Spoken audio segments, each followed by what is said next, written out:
नमस्कार। अपना कहानी कॉर्नर में आपका बहुत बहुत स्वागत है।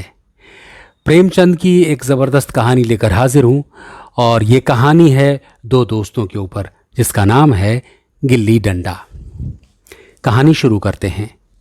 हमारे अंग्रेजी दोस्त माने या न माने, मैं तो कहूँगा कि गुल्ली डंडा सब खेलों का राजा है। अब भी लड़कों को गुल्ली डंडा खेलते देखता हूँ तो जी लोट-पोट हो जाता है और इनके साथ जाकर खेलने लगूं ऐसा लगता है। न लॉन की ज़रूरत, न कोर्ट की, न नेट की, न थापी की। मज़े से किसी पेड़ से एक टहनी काट ली, गिल्ली बना ली और दो आदमी आ गए तो खेल शुरू हो गया। विलायती खेलों में सबसे बड़ा ऐब यह है कि उनके सामान बहुत महंगे होते हैं। जब तक कम से कम एक सैकड़ा न खर्च कीजिए, खिलाड़ियों में शुमार ही नहीं हो सकते। यहाँ गिल्ली डंडा है कि बिना हर फिटकरी के चोखा रंग देता है। पर हम अंग्रेजी चीज़ों के पीछे ऐसे दीवाने हो रहे हैं कि अपनी चीज़ों से अरुचि हो गई है। हमारे स्कूल में हर एक लड़के से 3-4 रुपए सालाना केवल खेलने की फीस ली जाती है। किसी को ये नहीं सूझती कि भारतीय खेल खिलाएं जो बिना दाम कौड़ी खेले जाते हैं। अंग्रेजी खेल उसी के लिए है जिनके पास धन है। गरीब लड़कों के सिर क्यों ये व्यसन बढ़ते हैं? ठीक है, गुल्ली से आंख फूट जाने का भय रहता है, तो क्या क्रिकेट से सिर फूट जाने, तिल्ली फट जाने, टांग टूट जाने का डर नहीं रहता है। अगर हमारे माथे पे गुल्ली का दाग आज तक बना हुआ है तो हमारे कई दोस्त ऐसे भी हैं जो थापी को बैसाखी में बदल बैठे हैं। खैर, ये अपनी अपनी रुचि है।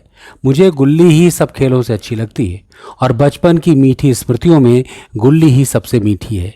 वो प्रातःकाल घर से निकल जाता, वो पेड़ पर चढ़कर टहनियाँ काटना, गुल्ली डंडे बनाना, वो उत्साह, वो लगन, वो खिलाड़ियों के जमघट, वो पदना और पदाना, वो लड़ाई झगड़े जिसमें छूत अछूत, अमीर गरीब का बिल्कुल भेद न रहता था, जिसमें अमीराना चोचलों की प्रदर्शन की अभिलाषा की गुंजाइश ही न थी। उस वक्त भूलेगा जब घर वाले बिगड़ रहे हैं, पिताजी चौके पर बैठे वेग से रोटियों पर अपना क्रोध उतार रहे हैं, अम्मा की दौड़ केवल द्वार तक है, लेकिन उनकी विचारधारा में मेरा अंधकार में भविष्य टूटी हुई नौका की तरह डगमगा रहा है और मैं हूँ कि पदाने में मस्त हूँ। न नहाने की सुध है, न खाने की। गुल्ली है तो ज़रा सी, पर उसमें दुनिया भर की मिठाइयों की मिठास और तमाशों का आनंद भरा हुआ है। मेरे हमजोलियों में एक लड़का गया नाम का था। मुझसे 2-3 साल बड़ा होगा। दुबला लंबा, बंदरों की सी लंबी लंबी पतली पतली उंगलियां, बंदरों ही की सी चपलता और झल्लाहट। गुल्ली कैसी ही हो, उस पर वो इस तरह लपकता था जैसे छिपकली कीड़ों पर लपकती है। मालूम नहीं उसके माँ बाप थे या नहीं, कहाँ रहता था, क्या खाता था, पर था हमारे गुल्ली क्लब का चैंपियन। जिसकी तरफ वो आ जाए उसकी जीत निश्चित ही थी। हम सब उसे दूर से ही आते देखकर दौड़कर उसका स्वागत करते थे और उसे अपना गोइया बना लेते थे। गोइया मतलब दोस्त। एक दिन हम और गया दोनों ही खेल रहे थे। वो पदा रहा था, मैं पद रहा था। मगर कुछ विचित्र बात है कि पदाने में हम दिन भर मस्त रह सकते हैं, पदना 1 मिनट का करता है। मैंने गला छुड़ाने के लिए सब चालें चली जो ऐसे अवसर पर शास्त्र विहित न होने पर भी क्षम्य हैं, लेकिन गया अपना दांव लिए बगैर मेरा पिंड न छोड़ता था। मैं घर की ओर भागा, विनय का कोई असर न हुआ। गया ने मुझे दौड़कर पकड़ लिया और डंडा तानकर बोला, मेरा दांव देकर जाओ। पदाया तो बड़े बहादुर बन के, पदने के बेर क्यों भागे जाते हो? तुम दिन भर पदाओ तो मैं दिन भर पदता रहूं? हाँ, तुम्हें दिन भर पदना पड़ेगा। न खाने जाऊं न पीने जाऊं? हाँ, मेरा दांव दिए बिना कहीं नहीं जा सकते हो। मैं तुम्हारा गुलाम हूं? हाँ, तुम मेरे गुलाम हो। अरे मैं घर जाता हूं, देखूं मेरा क्या कर लेते हो। कैसे घर जाओगे? कोई दिल लगी है? अरे दांव दिया है, दांव लेंगे। अच्छा, कल मैंने अमरूद खिलाया था, वो लौटा दो। अरे वो तो पेट में चला गया, निकालो पेट से। तुमने क्यों खाया मेरा अमरूद? अमरूद तुमने दिया तब मैंने खाया, मैं तुमसे मांगने नहीं गया था। जब तक मेरा अमरूद न दोगे मैं दांव न दूंगा। मैं समझता था न्याय मेरी ओर है। आखिर मैंने किसी स्वार्थ से ही उसे अमरूद खिलाया होगा। कौन निस्वार्थ किसी के साथ सलूक करता है? भिक्षार्थक तो स्वार्थ के लिए ही देते हैं। जब गया ने अमरूद खाया तो फिर उसे मुझसे दांव लेने का क्या अधिकार है? रिश्वत देकर तो लोग खून पचा जाते हैं, ये मेरा अमरूद यूं ही हजम कर जाएगा। अमरूद पैसे के 5 वाले थे जो गया के बाप को नसीब न होंगे। ये सरासर अन्याय था। गया ने मुझसे अपनी ओर खींचते हुए कहा, मेरा दांव देकर जाओ। अमरूद समरूद मैं नहीं जानता। मुझे न्याय का बल था, वह न्याय पर डटा हुआ था। मैं हाथ छुड़ाकर भागना चाहता था, वो मुझे जाने न देता था। मैंने गाली दी, उसने कड़ी गाली दी। गाली ही नहीं दी, एक चांटा भी जमा दिया। मैंने उसे दांत से काट लिया, उसने मेरी पीठ पर डंडा जमा दिया। मैं रोने लगा। गया मेरे शस्त्र का मुकाबला न कर सका, भागा। मैंने तुरंत आंसू पोंछ डाले, डंडे की चोट भूल गया और हंसता हुआ घर जा पहुंचा। मैं थानेदार का लड़का एक नीच जात के लौंडे के हाथों पिट गया, ये मुझे उस समय भी अपमानजनक मालूम हुआ, लेकिन घर में किसी से शिकायत न की। उन दिनों पिताजी का तबादला वहां से हो गया। नई दुनिया देखने की खुशी में ऐसा फूला कि अपने हमजोलियों से बिछड़ जाने का बिल्कुल दुख न हुआ। पिताजी दुखी थे, ये बड़ी आमदनी की जगह थी। अम्मा जी भी दुखी थी, यहाँ सब चीज़ें सस्ती थी और मोहल्ले की स्त्रियों से घराव सा हो गया था। लेकिन मैं मारे खुशी के फूला न समाता था। लड़कों से डींग मार रहा था कि वहाँ ऐसे घर थोड़े ही होते हैं, ऐसे ऐसे ऊंचे घर हैं कि आसमान से बातें करते हैं। वहाँ के अंग्रेजी स्कूल में कोई मास्टर लड़कों को पीटे तो उसे जेल हो जाए। मेरे मित्रों की फैली हुई आंखें और चकित मुद्रा बतला रही थी कि मैं उनकी निगाह में कितना ऊंचा उठ गया हूँ। बच्चों में मिथ्या को सत्य बना लेने की वो शक्ति है जिसे हम, जो सत्य को मिथ्या बना लेते हैं, क्या समझेंगे। उन बेचारों को मुझसे कितनी स्पर्धा हो रही थी, मानो कह रहे थे, तुम भगवान हो भाई, जाओ, हम तो इसी उजड़ ग्राम में जीना है और मरना है। 20 साल गुजर गए। मैंने इंजीनियरिंग पास की और उसी ज़िले का दौरा करता हुआ उसी कस्बे में पहुंचा, डाक बंगले में ठहरा। उस स्थान को देखते ही इतनी मधुर बाल स्मृतियाँ हृदय में जाग गईं कि मैंने छड़ी उठाई और कस्बे की सैर करने निकला। आंखें किसी प्यासे पथिक की भांति बचपन की उस क्रीड़ा स्थलों को सैर के लिए निकल गईं। व्याकुल हो रही थी, पर उसी परिचित नाम के सिवा वहाँ सब कुछ परिचित न था। जहाँ खंडहर था वहाँ पक्के मकान थे, जहाँ बरगद का पेड़ था वहाँ अब सुंदर बगीचा था। स्थान का काया पलट हो गया था। अगर उसके नाम और स्थिति का ज्ञान न होता तो मैं उसे पहचान भी न सकता। बचपन की संचित और अमर स्मृतियां बाहें खोले अपने उस पुराने मित्रों से गले लगने को अधीर हो रही थी। मगर वो दुनिया बदल गई। ऐसा जी होता था कि उस धरती से लिपट कर रोऊं और कहूं, तू मुझे भूल गई। मैं तो अब भी तुम्हारा वही रूप देखना चाहता हूं। सहसा एक खुली हुई जगह मैंने 2-3 लड़कों को गुल्ली डंडा खेलते देखा। एक क्षण के लिए मैं अपने को बिल्कुल भूल गया कि मैं एक अफसर हूँ, साबी ठाट में, रौब और अधिकार के आवरण में। जाकर एक लड़के से पूछा, क्यों बेटे, यहाँ कोई गया नाम का आदमी रहता है? एक लड़के ने गुल्ली डंडा समेट कर सहमे हुए स्वर में कहा, कौन गया? गया चमार? मैंने यूं ही कहा, हाँ हाँ वही। गया नाम का कोई आदमी है तो? शायद वही हो। हाँ है तो, जरा उसे बुला सकते हो? लड़का दौड़ा हुआ गया और क्षण में एक 5 हाथ के काले देव को साथ लिए आता दिखाई गया। मैं दूरी से पहचान गया। उसकी ओर लपकना चाहता था कि उसके गले लिपट जाऊं, पर कुछ सोच कर रह गया। बोला, कहो गया, मुझे पहचानते हो? गया ने झुककर सलाम किया। हाँ मालिक, भला पहचानूंगा क्यों नहीं। आप मज़े में रहें? बहुत मज़े में, तुम अपनी कहो। डिप्टी साहब का साइस हूँ। मतई, मोहन, दुर्गा ये सब कहाँ हैं? कुछ खबर है? मतई तो मर गया, दुर्गा और मोहन दोनों डाकिये हो गए हैं। आप? मैं तो ज़िले का इंजीनियर हूँ। सरकार तो पहले ही बड़े ज़हीन थे। आप कभी गुल्ली डंडा खेलते हो? गया ने मेरी ओर प्रश्न की आंखों से देखा। अब गुल्ली डंडा क्या खेलूँगा सरकार, अब तो धंधे से छुट्टी नहीं मिलती। आओ आज हम तुम दोनों खेलें। तुम पदाना, हम पदेंगे। तुम्हारा एक दांव हमारे ऊपर है, वो आज ले लो। गया बड़ी मुश्किल से राजी हुआ। वो ठहरा टके का मजदूर, मैं एक बड़ा अफसर। हमारा और उसका क्या जोड़?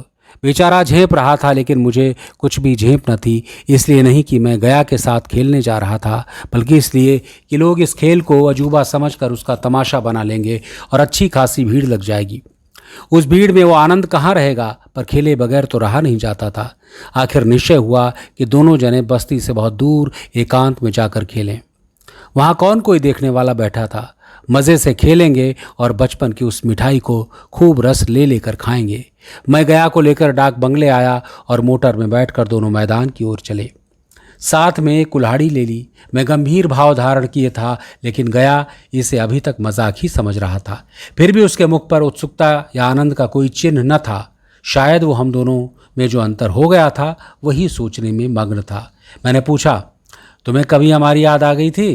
क्यों गया, सच कहना। गया झेंपता हुआ बोला, मैं आपको क्या याद करूंगा हुजूर, किस लायक हूं। भाग में आपके साथ कुछ दिनों तक खेलना बदा था, नहीं तो मेरी क्या गिनती। मैंने कुछ उदास होकर कहा, लेकिन मुझे तो बराबर तुम्हारी याद आती थी। तुम्हारा वो डंडा जो तुमने तान कर जमाया था, याद है ना? गया ने पछताते हुए कहा, वो लड़कपन था सरकार, उसकी याद न दिलाओ। वाह, वो मेरे बाल जीवन की सबसे रसीली याद है। तुम्हारे उस डंडे में जो रस था वो तो अब न आदर सम्मान में पाता हूँ न धन में। कुछ ऐसी मिठास थी उसमें कि आज तक उससे मन मीठा होता रहता है। इतनी देर में हम बस्ती में कोई 3-4 मील निकल आए। चारों तरफ सन्नाटा है। पश्चिम की ओर कोसों तक भीमताल फैला हुआ है, जहाँ आकर हम किसी समय कमल पुष्प तोड़ ले आते थे और उसके झुमके बनाकर कालों में डाल लेते थे। जेठ की संध्या केसर में डूबी चली आ रही थी। मैं लपक कर एक पेड़ पर चढ़ गया और एक टहनी काट लाया। चटपट गुल्ली डंडा बन गया। खेल शुरू हो गया। मैंने गुच्छी में गुल्ली रखकर उछाली। गुल्ली गया के सामने से निकल गई। उसके हाथ लपकाया जैसे मछली पकड़ रहा हो। गुल्ली उसके पीछे जाकर गिरी। ये वही गया है जिसके हाथों में गुल्ली जैसे अपने आप ही जाकर बैठ जाती थी। वो दाहिने बाएं कहीं हो, गुल्ली उसकी हथेलियों में ही जा पहुंचती थी, जैसे गुल्लियों पर वशीकरण डाल देता हो। नई गुल्ली, पुरानी गुल्ली, छोटी गुल्ली, बड़ी गुल्ली, नोकदार गुल्ली, सपाट गुल्ली, सभी उससे मिल जाती थी। जैसे उसके हाथों में कोई चुंबक हो जो गुल्लियों को खींच लेता हो। लेकिन आज गुल्ली को उससे वो प्रेम न रहा। फिर तो मैंने पदाना शुरू किया। वो तरह तरह की धांधलियां कर रहा था। अभ्यास की कसर बेईमानी से पूरी कर रहा था। हूच जाने पर भी डंडा खेले जाता था। हालांकि शास्त्र के अनुसार गया की बारी आनी चाहिए थी। गुल्ली पर ओछी चोट पड़ती और ज़रा दूरी पर जाके गिर पड़ती। मैं झपट कर उठा लेता और दोबारा डांड लगाता। गया ने ये सारी बेकायदगियां देख रहा था, पर कुछ न बोलता था, जैसे उसे वो सब कायदे कानून भूल गए थे। उसका निशाना कितना अचूक था। गुल्ली उसके हाथ से निकलकर टन से डंडे में जाकर लगती थी। उसके हाथ से छूटकर उसका काम था डंडे से टकरा जाना। लेकिन आज वो गुल्ली डंडे में लगती ही नहीं। कभी दाहिने जाती, कभी बाएं, कभी आगे, कभी पीछे। आध घंटे पदाने के बाद एक बार गुल्ली डंडे में आ लगी। मैंने धांधली की। गुल्ली डंडे में नहीं लगी, बिल्कुल पास से गई, लेकिन लगी नहीं। गया ने किसी प्रकार का संतोष प्रकट नहीं किया।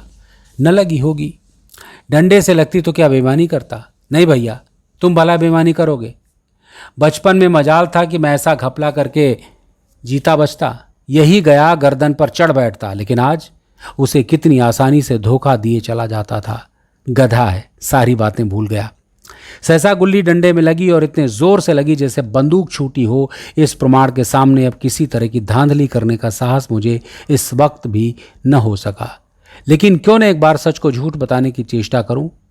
हरज ही क्या है? मान गया तो वाह वाह, नहीं तो 2-4 हाथ पदना ही तो पड़ेगा। अंधेरे का बहाना बना करके जल्दी से गला छुड़ा लूंगा, फिर कौन दांव देने आता है। गया ने विजय के उल्लास से कहा, लग गई लग गई, टन से बोली। मैंने अनजान बनने की चेष्टा करके कहा, तुमने लगता देखा? मैंने तो नहीं देखा। टन से बोली है सरकार। और जो किसी ईंट से लग गई हो? मेरे मुख से वाक्य उस समय कैसे निकला, इसका मुझे खुद आश्चर्य है। इस सत्य को झुटलाना वैसा ही था जैसे दिन को रात बताना। हम दोनों ने गुल्ली को डंडे से जोर से लगते देखा था, लेकिन गया ने मेरा कथन स्वीकार कर लिया। हाँ, किसी ईंट से लग गई होगी। डंडे में लगती तो इतनी आवाज़ ना आती। मैंने फिर पदाना शुरू कर दिया, लेकिन इतनी प्रत्यक्ष धांधली कर लेने के बाद गया की सरलता पर मुझे दया आने लगी। इसलिए अब तीसरी बार गुल्ली डंडा में लगी तो मैंने बड़ी उदारता से दांव देना तय किया। गया ने कहा, अब तो अंधेरा हो गया भैया, कल पर रखो। मैंने सोचा कल बहुत सा समय होगा, ये न जाने कितनी देर पदावे, इसलिए इसी वक्त मामला साफ कर लेना अच्छा होगा। नहीं नहीं, अभी बहुत उजाला है, तुम अपना दांव ले लो। गुल्ली सूझेगी नहीं? अरे कुछ परवाह नहीं। गया ने पदाना शुरू किया, पर उसे बिल्कुल अभ्यास न था। उसने 2 बार टांड लगाने का इरादा किया, लेकिन दोनों ही बार हुच गया। 1 मिनट से कम में वो दांव पूरा कर चुका। बेचारा घंटा भर पदा, पर एक ही मिनट में अपना दांव खो बैठा। मैंने अपने हृदय की विशालता का परिचय दिया। एक दांव और खेल लो। तुम तो पहले ही हाथ में हुच गए। नहीं भैया, अब अंधेरा हो गया, तुम्हारा अभ्यास छूट गया, कभी खेलते नहीं। खेलने का समय कहाँ मिलता भैया। हम दोनों मोटर पर जा बैठे और चिराग जलते जलते पड़ाव पर पहुंच गए। गया चलते चलते बोला, कल यही गुल्ली डंडा होगा, सभी पुराने खिलाड़ी खेलेंगे, तुम भी आओगे। जब तुम्हें फुर्सत हो तभी खिलाड़ियों को बुलाऊं।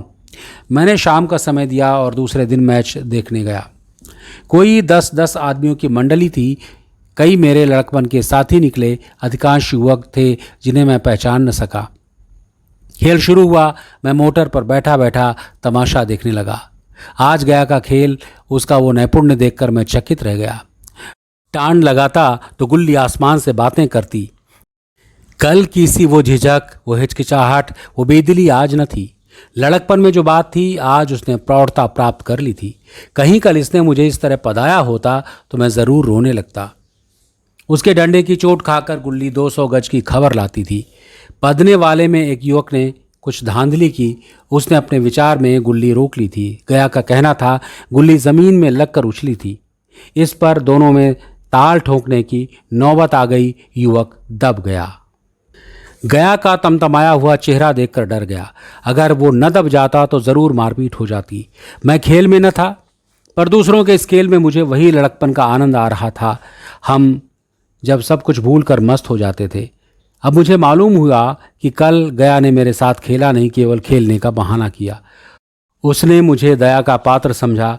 मैंने धांधली की, बेईमानी की, पर उसे ज़रा भी क्रोध न आया, इसलिए कि वो खेल न रहा था, मुझे खिला रहा था। मेरा मन रख रहा था। वो मुझे पदाकर मेरा कचूमर नहीं निकालना चाहता था। मैं अब अफसर हूँ। ये अफसरी मेरे और उसके बीच में दीवार बन गई है। अब उसका लिहाज पा सकता हूँ, अदब पा सकता हूँ, साहचर्य नहीं पा सकता। लड़कपन था तब मैं उसका समकक्ष था। हम में कोई भेद न था। ये पद पाकर अब मैं केवल उसकी दया के योग्य हूँ। वो मुझे अपना जोड़ नहीं समझता। वो बड़ा हो गया है और मैं छोटा हो गया हूँ। तो ये प्रेमचंद की कहानी थी, गुल्ली डंडा, जो दो दोस्तों की कहानी है, गांव की कहानी है, बचपन की कहानी है और उन रिश्तों की कहानी है जो बड़े होकर भी किस प्रकार से छोटे हो जाते हैं। प्रेमचंद ने अपनी कहानियों में रिश्तों को, सामाजिक जीवन को बड़े सुंदर तरीके से उकेरा है। तो अगर आपको कहानी अच्छी लगी है तो कृपा करके इसे औरों को सुनाएं और लाइक करें, कमेंट करके बताएं ये कहानी कैसी लगी। और दूसरी कहानियाँ भी मैं प्रेमचंद की लेकर आऊँगा। तब तक के लिए अपना ख्याल रखिए। नमस्कार।